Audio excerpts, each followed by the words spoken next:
something we all need. Gotta have it now if you wanna succeed. Striving, surviving, that's no doubt. Sticking together, we gon' find a way out. To all you young people, give it your all. To all you young people, give it your all. To all you young people, give it your all. To all you young people, give it your all.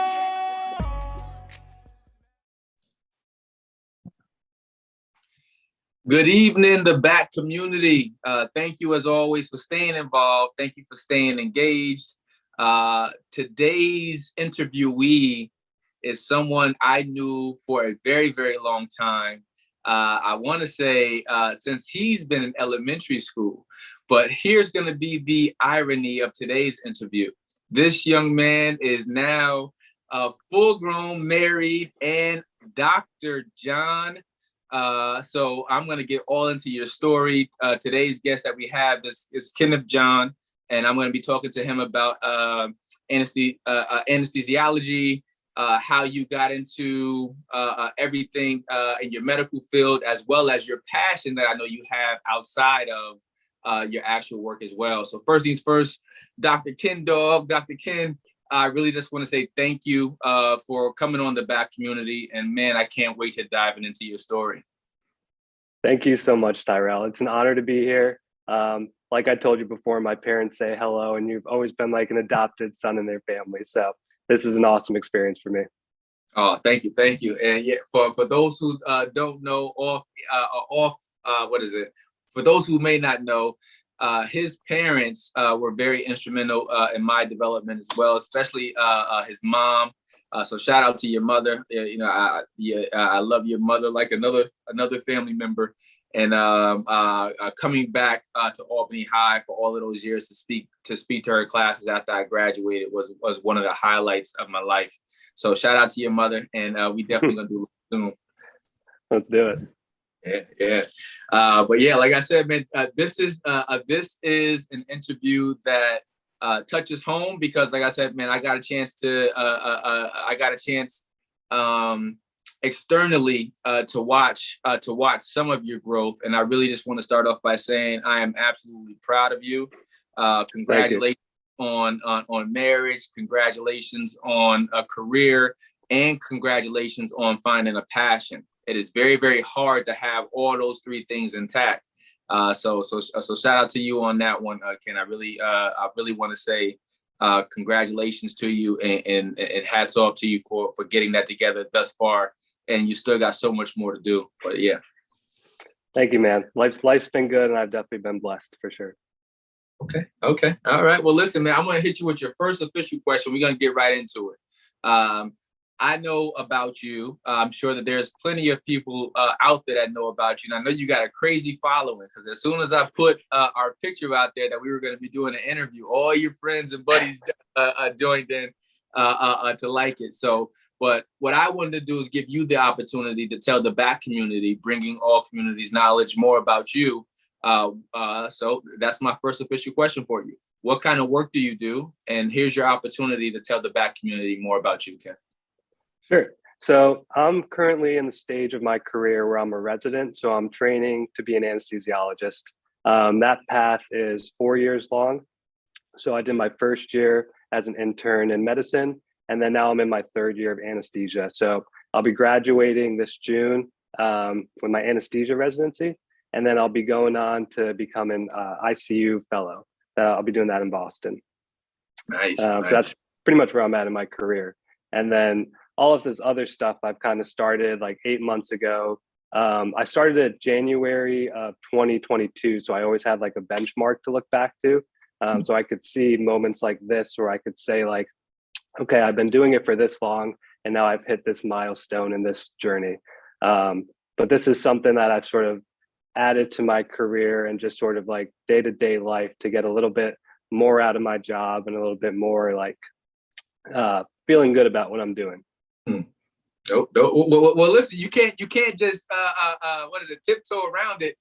Please tell me the name of it. I know it, but I enjoy watching your videos. I enjoy watching your explanation about it, but I can tell that it's something that you're passionate about. And obviously, me as a viewer, I'm not going to know all of the terminology. I'm not going to know most of the subject matter you're talking about, but I can see your passion in it. So please, here's your opportunity to deliver it on the live screen about your platform. Yeah, so the platform is Keywords by Kenny. That's Keywords X Kenny. I created a website not too long ago, and the concept of keywords sort of came about from our residency program. We have sort of twice a week these lectures that are called keyword lectures, and we go over different topics revolving around anesthesiology. And so I kind of saw a little catchy name there where I could say Keywords by Kenny. And then a way that I can sort of introduce these mini lectures or mini topics for people who are either interested in going into anesthesia or are in anesthesia or work with anesthesia providers. A lot of my followers are either med students, anesthesia residents, some of the nurses that I work with. As anesthesiologists, we work with a lot of different specialties, whether they're surgeons, nurses in the pre-op area, nurses in the PACU area, in the ICU. So there's a lot of different fields who interact with anesthesia. And so I try and make the information that I provide very broad and not too like complex lingo or language or vocabulary. It was funny, on vacation, my brother-in-law actually gave me a hard time about it. And he was like, sometimes I just like your videos to support you, but I have no idea what you're talking about. So I'm trying to find that balance of making it very approachable, but also to the level of someone in my field would need to really understand the knowledge that we're working with and the information that we have at our disposal. I think we're also at an interesting time where people aren't, or like students aren't really reading textbooks anymore. And a lot of this generation is going to online resources. And so I'm kind of finding myself in a time where I could be part of that catalyst to sort of transform this written information into online information, making it more digestible for people who are so used to swiping up on their phone and don't have much time to like sit around and watch like a 10-minute or 30-minute video, and just be able to introduce it to their daily lives. So we're all getting smarter and more confident each day. Listen, I think that is the way to go. I think that is staying ahead of the curve, and also just what is it? Preparing yourself or positioning yourself with the time. So if you've already identified that, most people are moving away from textbooks, but we can do almost anything on the phone. So, and it's just like, you can buy an entire house on the phone and not have to go into a building anymore. So you can do everything on your phone. So to be able to take your content and put it together in a deliverable way. And I'm not going to go the full off link and say the same thing your brother-in-law said, because I'm a nerd at heart and I generally be looking at it and I'd be like, damn, what is he talking about? I'm going to get it now. Let me go back and go research this. So I'm reading a book, and as I'm reading the book right now, it makes me think about you. It's called Lost Connections, but it's by a gentleman by the name of Jahari Hansen. I gotta grab it. I'm gonna mess it all up. But it talks about medicine a lot, right? And every time I'm thinking about it, I think about the medical field now, and how comfortable we are with diagnosing everything, and everything has a diagnosis for it now, and there's always a medical treatment for it. But when I see how passionate you are about what you're doing, it makes me want to know. So you don't got to change it too much, because I like it, and you make it pretty creative. So Thank you. Thanks. But why the medical field? What was it about anesthesiology that drew you? How did you decide to be an anesthesiologist? Sure. Yeah, I'm gonna go back a little bit to like when I was in college, and that's really where my medical career started. So when I was finishing up my freshman year at University of Vermont, I was looking for some way to kind of stay in the Burlington area for like a job, just because Burlington's an awesome place to live, especially in the summertime. It's beautiful there. And so one of my thoughts was maybe working for a fire department. And so I ended up getting hooked up with UVM Rescue, which was the ambulance squad for the college area. as well as the surrounding like South Burlington area. And so that was my first introduction to like the medical field. So I did EMS for 5 years, all throughout college, and then 1 extra year after college. Ended up working in the emergency room as a tech as well. And then so that's kind of where I got interested in medicine. And then so the next logical step for me, after working in the ED, working with physicians, I really wanted to further my career. So that's when I went on to medical school. Going into medical school, emergency medicine was kind of the only real background of medicine I had. And so I kind of always favored that specialty, and I always saw myself doing that in the future. But it wasn't until one of my closest friends on UVM Rescue, Danny Leahy, had gone into anesthesiology. And I was like, she's a smart girl. And if she's going into anesthesiology, I should check this field out. And so through chatting with her and sort of experiencing like the rotation on my own, I was like, this is a very cool field. I had never really been in an operating room before. I'd got my tonsils taken out as a kid, but like never really had too much other time in an operating room. But I love that environment. It's a very collegial environment. There's a lot of teamwork that goes on between the nurses, the surgeon, the anesthesia team, even the techs that are there. It's a lot of communication back and forth, all centered around the patient, and it's usually one patient at a time. A lot of the patients will either be healthy and come in for elective procedures, but then you also have the traumas and the really sick patients who come in. And so there's a big spectrum of what you can expect in your day. And so I liked that aspect about this job as well. You work with your hands a ton. So that was something I did a lot as an EMT, doing IVs, airway things. And so anesthesia was only that much further along with that. So now I'm intubating every day, putting IVs, other sort of catheters in all the time. So constantly working with my hands, drawing up my own medications, delivering my own medications. That's another big difference, I would say, in anesthesia compared to other medicine is you sort of have this instant gratification of like, okay, I recognize a problem in the operating room and I can create a differential diagnosis in my head of what I think is going on. And I can instantaneously deliver medication and see what the results are. Sometimes if you're doing more like outpatient stuff, it's more of a long-term relationship with a patient. So I like the immediate feedback aspect of anesthesia. And then sort of the next logical step I took in my career was then applying for critical care fellowship. And so that was sort of a big internal conflict I had within myself, because the market right now for anesthesia is really good. There's a lot of older docs who are retiring right now and salaries are going up for anesthesia. And this would be extending my career 1 year further. But I've always sort of had a passion for being in the ICU. I love the relationship that you make with patients going through probably the toughest time ever in their lives, being able to comfort families in moments like that. And I couldn't really see the rest of my career missing that when I had an opportunity to go and achieve that. So that's why deep down in my gut, I had to turn away the money and sacrifice 1 more year of training to ultimately be really satisfied with who I was going to be as a physician and what my career was ultimately going to look like. Love it. I love it. Listen, well, you don't hear that too often, especially this day and age, turning down the money, whether you're a professional athlete or in your case, a physician. It's that you don't turn down the money, you don't leave it on the table. But there is a lot to be said about finding your authenticity, finding your passion, so that way, when you get up in the mirror every day, you're satisfied with the person that is looking back at you. So shout out to you for making a decision that is going to not only help you financially stabilize yourself in your career, but also passionate wise, be able to quench that thirst to do something that you actually care about. So congratulations, man. Thank you. That was dope.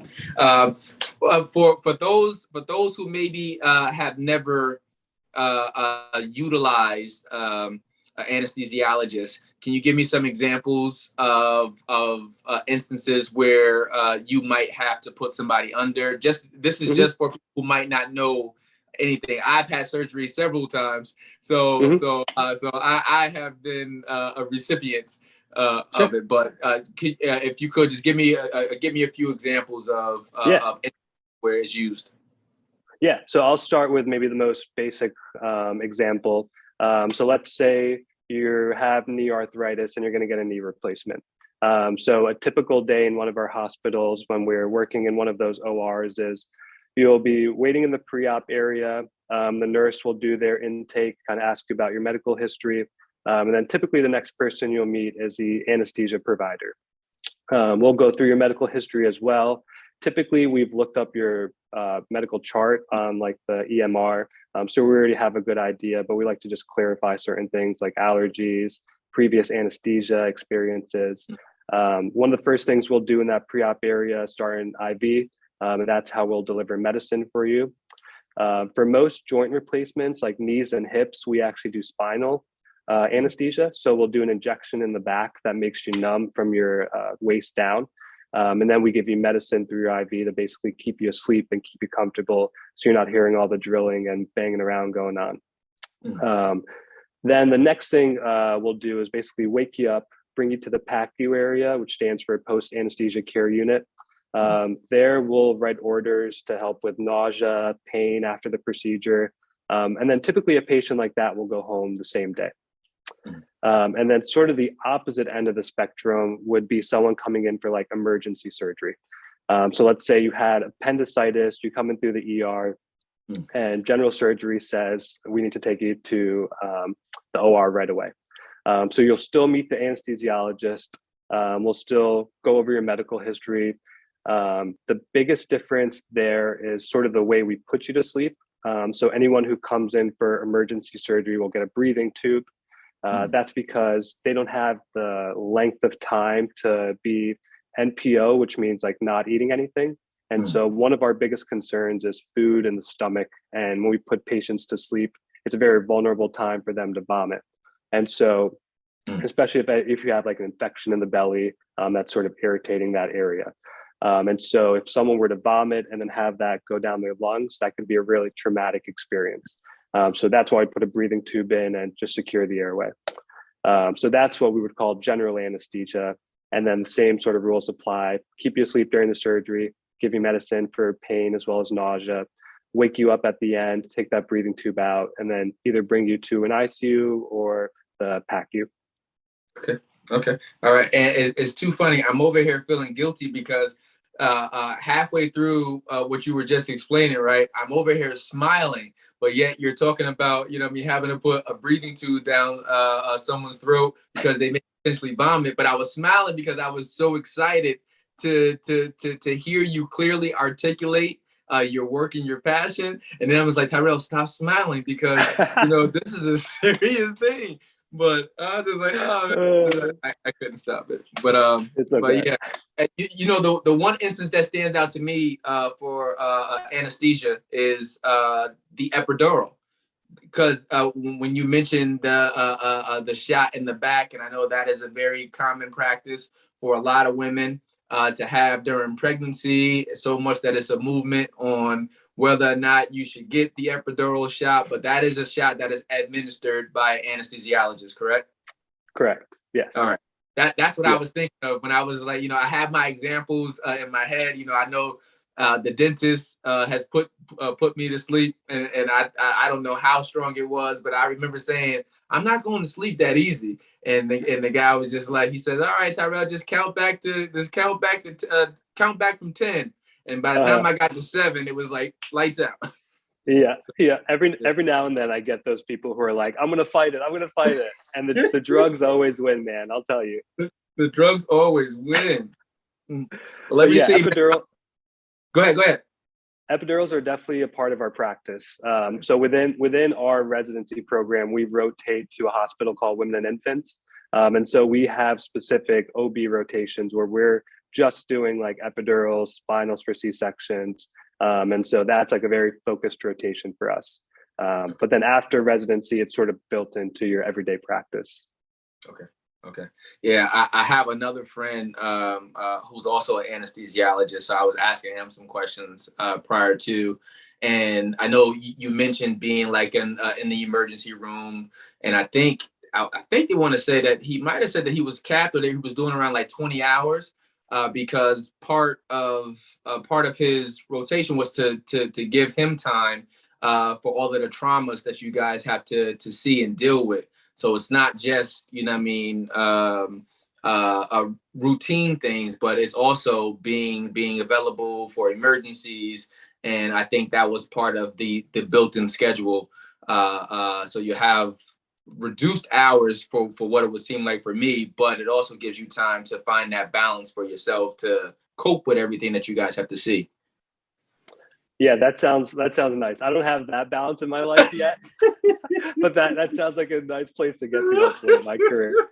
So I actually just got off a 24-hour shift, and then kind of slept all day today.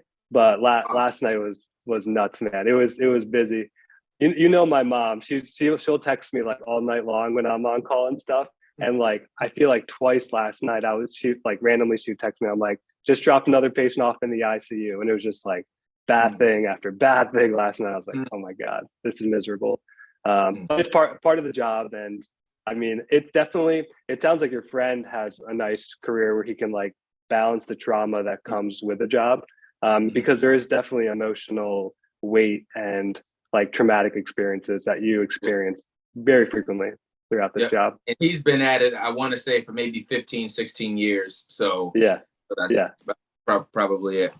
Okay. All right. Well, I'm going to take you away out of your normal realm a little bit, because I can only imagine that you speak about the medical field pretty often. But I also want to give myself and the viewers an opportunity to get a chance to learn about Dr. Kenneth John a little bit more. So my additional question for you is, what part of the Capital District did you grow up in?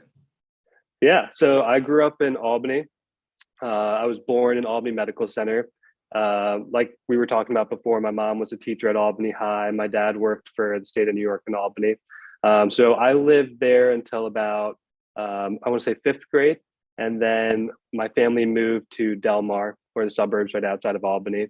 Went to Bethlehem Central High School. And then after graduating there, went to University of Vermont for my undergrad career. I think I mentioned before, did 4 years there, stayed an extra year. My wife was in the year below me. So we were I was waiting for her to graduate. And then it also gave me the time to apply for medical school at the same time. So then ended up going to Hershey, Pennsylvania, where I went to med school at Penn State. Did 4 years of med school there, had a blast, made a ton of friends. And then now I'm in Providence, Rhode Island, doing my anesthesia residency. Nice. And shout out to your sister too. I want to say your sister and I took the LSAT the same day up at UAlbany. No kidding. One time period where I was I thought that law school was going to be my avenue, but we took it at the same day. So yeah. She's killing it. She's actually doing like medical law right now. And so it's funny when we go home, she's talking more like medical jargon than I am at like the dinner table. Nice. She likes flexing in front of me, I think, and in front of my mom. That's right. Say, listen, man, yeah. I know Kenny's job and my job. So exactly, yeah. She's like, I'm the older sibling. I'm the better one, obviously. Listen, man. A shout out to both of you guys on the major accomplishment. Shout out to your parents for instilling the desire to pursue those paths in education as a whole, and because I had your mom for 4 years at the Essential Schools program, and she was always caring, always quiet. So if you got her upset, you really deserved it. So I can only imagine she nurtured and educated you guys the same way as she did us. So congratulations. Absolutely. Let me see. Growing up either in Albany or in Bethlehem, did you have a mentor growing up? If so, how was that mentor instrumental in your development? Or if not, what do you think the impacts would have been for you if you had a mentor? So I can think of a few different people in my life. During like my high school career, we were very involved in church, and so like youth group was like a very big role for us. So Sandra Allen and Ashley Du Bois were two sort of youth group leaders, and they always encouraged me to like take leadership roles within like the youth group. And that's actually where I met my wife Lillian, was through these planning committees for putting together like different youth group events for kids all throughout the New York and Vermont area. And so that was probably where I started to learn how to take initiative and sort of learning how to plan events. And I feel like they're the ones who really put me off on like a good foot to like always strive to be a leader and like create a positive environment for others to be a part of. I like it. I like it. Shout out to Sandra Allen. I know her well as well, Miss Law Guardian.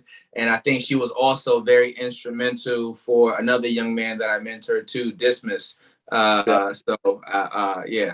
Well, yeah, yep. So when you're throwing out the names, that, oh yeah, I know him very well. So deep roots in Albany. Yeah. Deep roots. Yep. But when I said it is oftentimes I think a lot of people, even adults, overlook the opportunities that can come along with being mentored.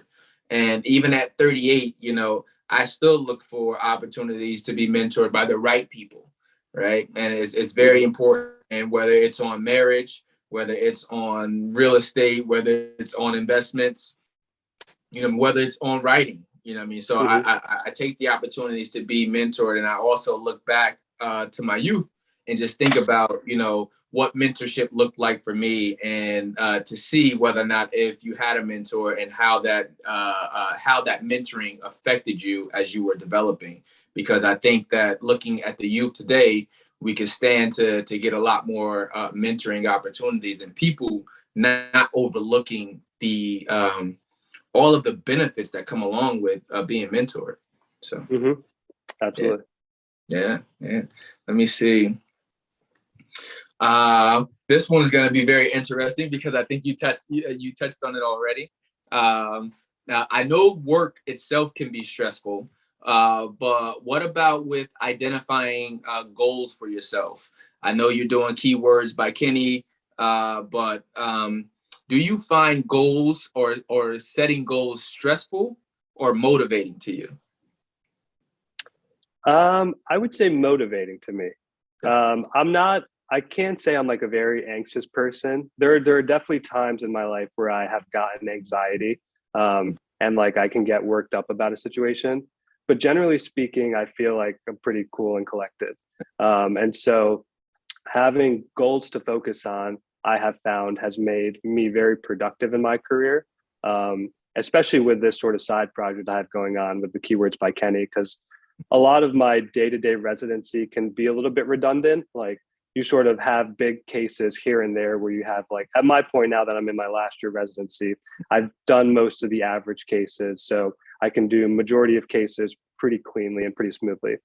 So the difficult cases sort of come here and there.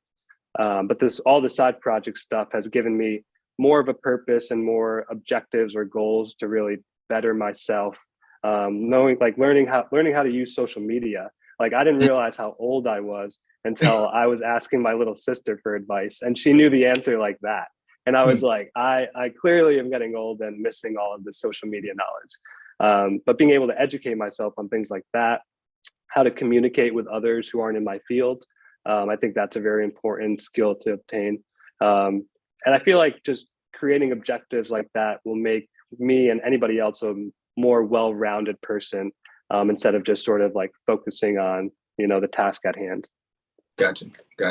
Okay. Yeah. And don't feel bad, because if you feel old, imagine what I feel like. I literally was just one of my nieces just started Spelman College in Atlanta. So I was just in Atlanta this weekend, and I got a chance to go on campus to pick her up so we can go take her shopping. But I was like, in my mind, I felt like I was still, the cool uncle. I felt like I was, I'm in style. I got days on, I'm good. But then I was just like, man, I wonder if they're looking at me as like the old guy. I was like, have I become the old guy? So it is what No, it man, is. you still look young. You still got that young smile. I Oh, think well, you're thank good. you very much. Thank you very much. Let me see. But yeah, and then my 12-year-old, he had some questions the other day about editing. So, I have a little bit of experience with editing, doing this platform. So I'm trying to tell him what my eye is for editing. He's like, no, Dad, that's whack. No, whack. So like, nah, I'm only looking for this. I'm just like, all right, well, let me stop trying to impose, because obviously your generation's got a different eye than what it is that for. So, but it's a good thing. It's a good thing to make it to the tender age of 30, Ken. That's right. It only gets better. So only gets better. That's what I hear. Yeah, only gets better. Let me see. This is one of my favorite questions I like to ask everybody. If you were to define success, how would you define success for you? So I was actually just reading a sort of post/memo about like 6 different ways you can define success. And I don't think I'm going to remember all of them, but I'll probably remember the ones that mean the most to me. So probably the most obvious one that people think about the most would be like financial success. I think there's a lot of people in our sort of like worlds like Elon Musk or like Mark Zuckerberg, who we all know their names because they seem successful because they have all this money. That's not the most important one to me, but that's just something that I think, generally speaking, a lot of people would define success by. I think one thing that I would find successful would be having a good family life, being able to say that you are loved by people around you and that you have love for people around you. And, you're the same way as me. I consider my friends like family. Like certain friends that I have in my life are very much family. And it's just the love that you have for those people. So I would say that's one aspect of success. I would say being able to have pride in what you're doing in your career and feeling like you're making a difference in the world would be another way I would define success in my career. And I would say medicine has the ability to sort of keep climbing the chain and sort of like become like an associate professor, assistant professor. And I guess the word for this would be like prestige. So having some sort of prestige to your name, or like when people say, Kenny John has done this or that, being able to like have pride that like you've done impactful work that other people have heard about, I would say would be a cool way to define success. I love it. I love it. I will take it. Has your definition of success changed over the years? Did you have one idea of what you thought success looked like for the younger Kenny as opposed to today's Kenny at 30? Yeah, definitely. I think the most obvious one was probably thinking that my success was only based on my journey and just like what I was focused on. And then sort of like more recently in life, I've realized how important the people are around me. And I think that it's probably marriage that has really helped me realize that life is much more than just who you are. And so bringing people along with me, I think, means much more to success than just my own path. I love it. Now I love that. I love the first answer, but I gotta love the second one even better. Shout out to marriage, because marriage honestly will force you to see things about yourself. It'll force you to see things about others, and it'll force you to find a solution, right? Mm-hmm. Especially, when the focus is on making it, it'll force you to find a solution. Where oftentimes, if you're single, it's just like, well, I'll just move on. In marriage, it forces you to find a solution. So I love what you just said. It forced you to dig a little deeper, to have a more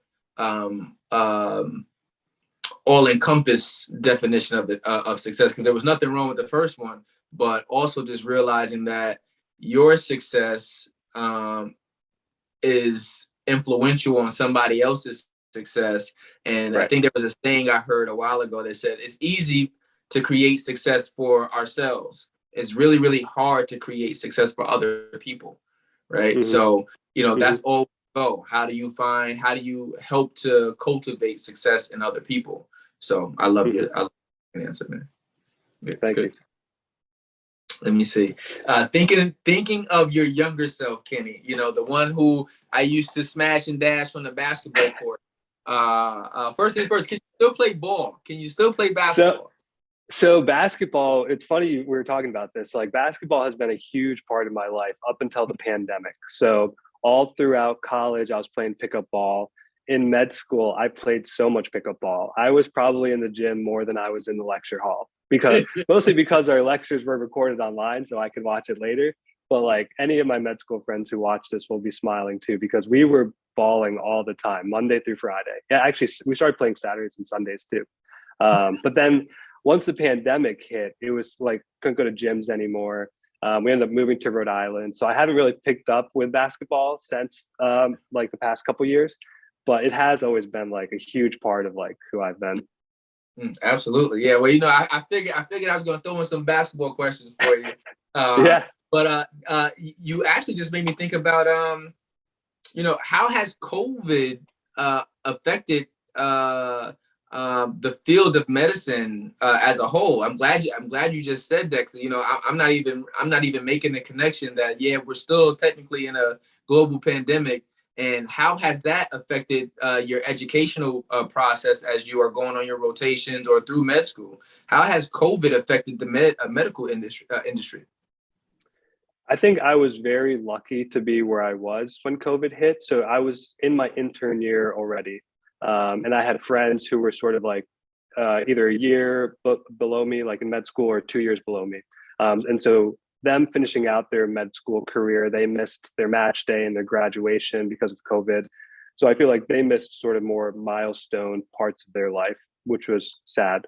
But I was sort of already in the work field, and I kind of felt much more purposeful because I was already in the work field. Like I remember I was in the emergency room, like on my ED rotation when COVID was happening in March. And we were like seeing all these like new patients come in. And then like, I remember halfway through the rotation, they started limiting how many masks we could use. I started wearing the same mask for like days and days on end.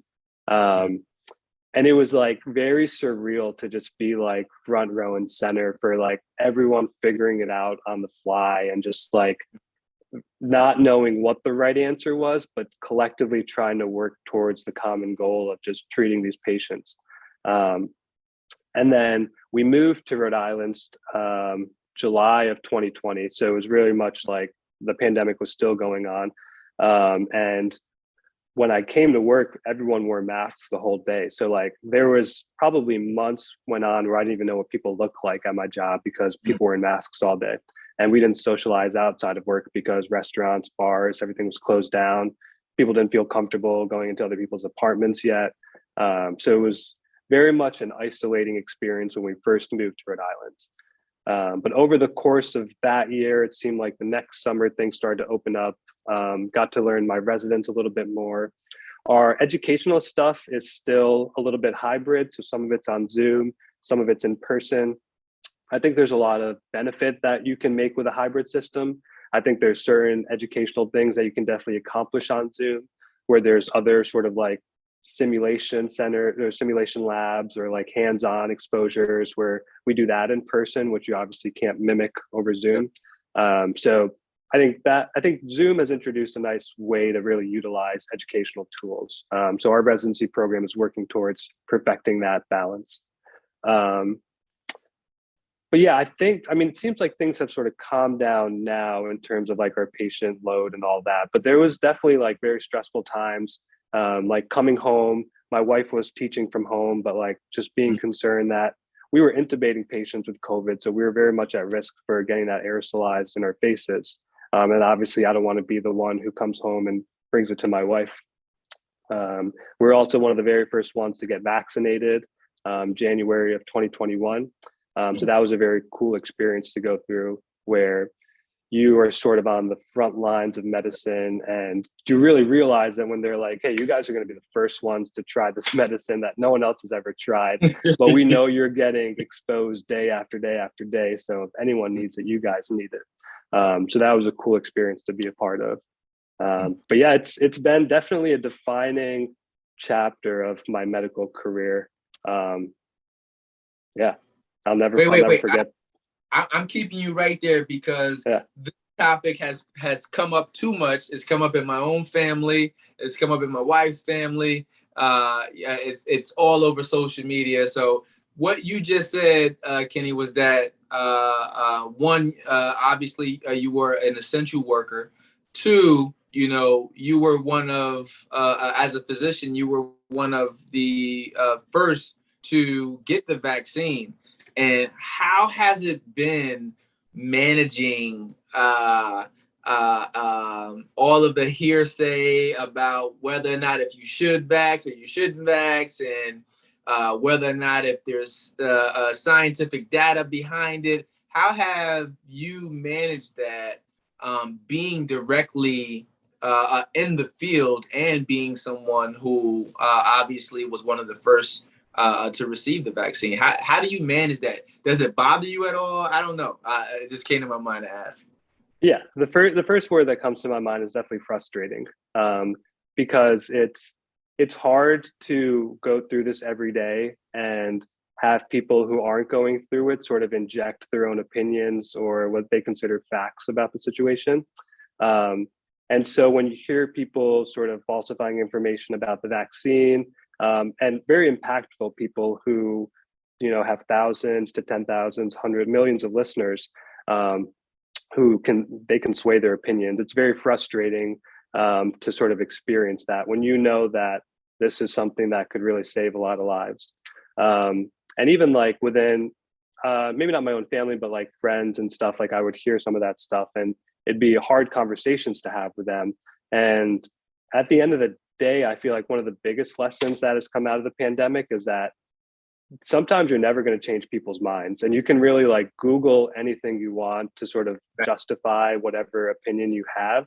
And some of that was part of the influence of me even getting involved in social media, was to have sort of a professional voice and sort of a voice of like, I have this background and this knowledge that I can share with people. And I want to be involved in this sort of platform where there's other voices who might not be providing the right context or facts. When I have this opportunity where I'm living it day to day, where I can share my experiences with others, I think that could be very impactful for someone who doesn't really, I don't want to say the word naive, but doesn't really like understand fully what the medical world is, or what goes into a vaccine, or what goes into a respiratory infection. So I feel like I'm in a unique position to share my voice and share my experiences. Okay, I love it. I love it, and I know wholeheartedly you are. Yeah, and it's just been, it's really nice to be able to hear it from someone directly in the field, from someone who has taken the vaccine. Well, one of the like I said, you guys were some of the first people as essential workers to receive it.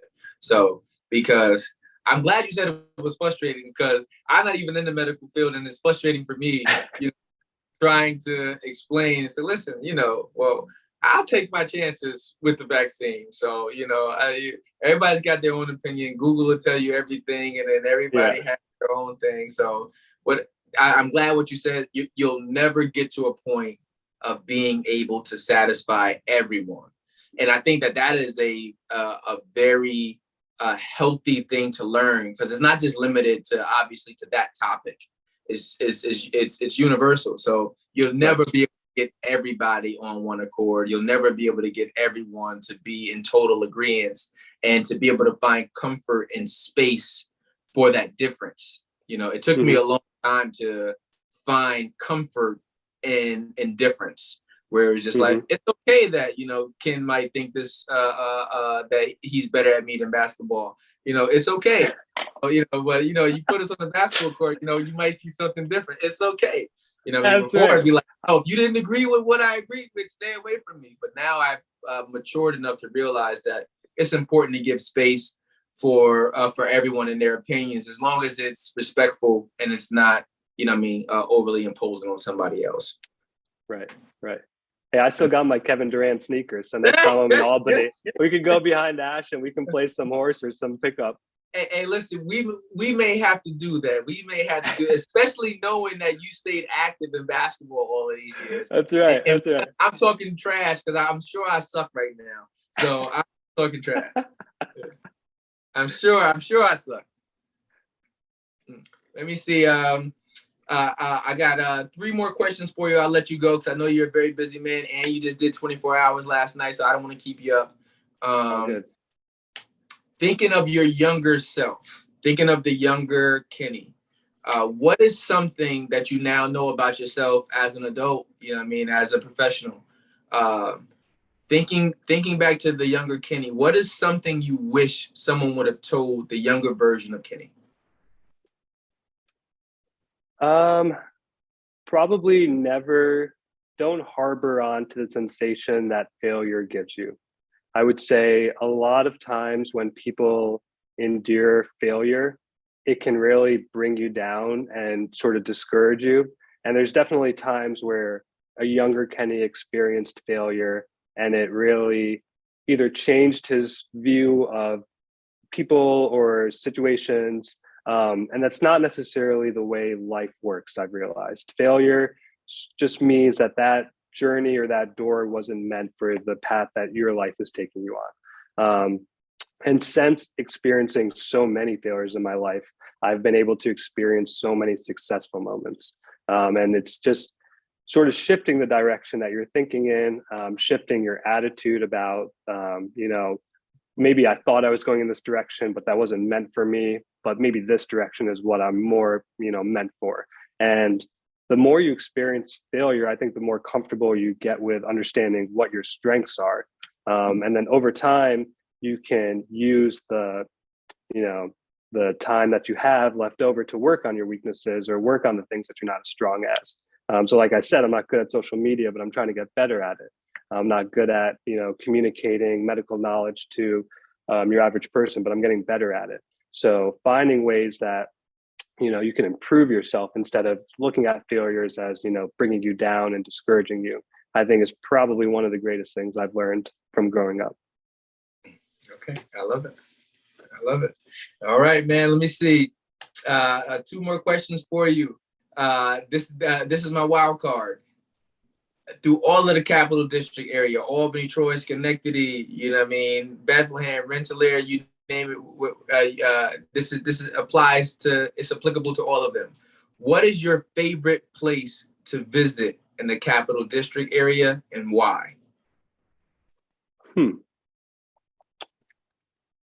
know what? I'm going to say driving by my grandparents' house in Albany. So they lived right off of Whitehall. Technically, their address was Whitehall, but they lived in like this little corner house. And that's like where I grew up as like a kid. I went to the elementary school right down the road from there. I remember my grandpa would walk down the road, pick me up, walk me back to his house. I still have memories of like a kiddie pool in the backyard with an apple tree and all my cousins kind of playing around the backyard. And driving by that house always brings me down memory lane, kind of reminds me of where I came from, and has really the most nostalgic pull, I would say, in my life. Also because basically all my aunts and uncles from my mom's side lived within blocks of my grandparents' house. So you keep driving down the street. My parents live on Swartzen. Just up the road is where my other cousins live. Down the road from my grandparents is where my other cousins live. So that was just like our family sort of grid, right in that Whitehall area. I love it. Okay. All right. And let me see. My final question for you. We're going to end today's conversation on this one. Dr. John, what about your life's path are you most proud of?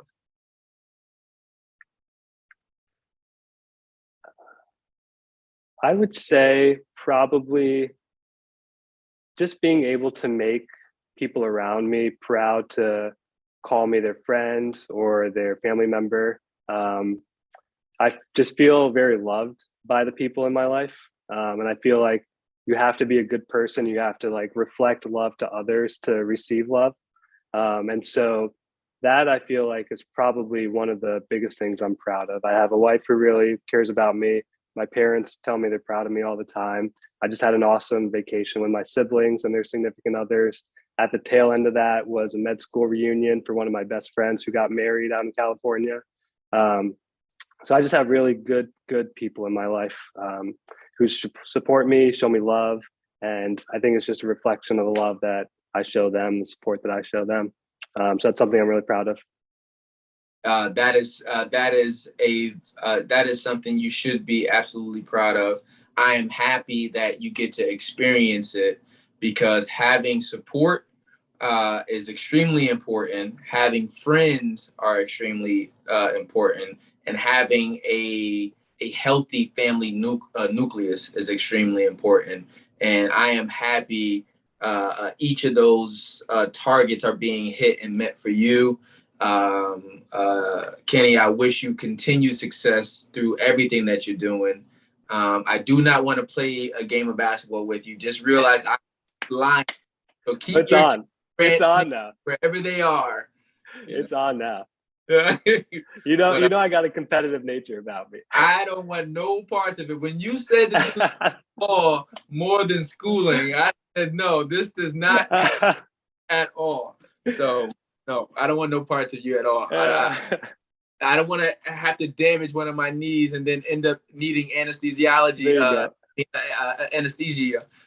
for my knee. No, I don't need anything. But I really just want to say thank you. This podcast, this platform is very important to me, because it gives me a chance to highlight individuals just like yourself, unsung heroes that a lot of people don't know, never get a chance to hear of, but are doing some of the most significant work and really deserve to be spotlighted. So thank you for giving me your time today. Thank you for allowing me to dive into part of your story, and thank you for sharing with the BAC community. Thank you so much for having me, Tyrell. This has been awesome. I'm going to consider this a milestone in my career, just being able to be on your podcast and talk to you and come full circle. I've been looking forward to this for weeks, and I'll never forget this experience, man. Thank you so much for chatting with me. Oh, man, thank you very much. And until next time, and I'm going to be running from you from the basketball court too. So whenever I'm just going to run at any invitation. But until next time, the BAC community, we have had the privilege and honor of having my friend, Dr. Kenneth John on Keywords with Kenny. You can follow him on Instagram. I follow him. Actually, if you click on any of the links on social media, his contact will be right there, because he does a very great job of educating us on common jargon and work that he works with on a day-to-day basis. So thank you again. And without further ado, I bid you adieu. Talk to you next time. Thank you, Tyrell. Peace. Catch you later. Keep climbing up the ladder. Black lives matter. They matter. So all you young people, give me all. So all you young people, give me all. So all you young people, give me all. So all you young people, give me all. Matter. Black lives matter. They matter. Black lives matter.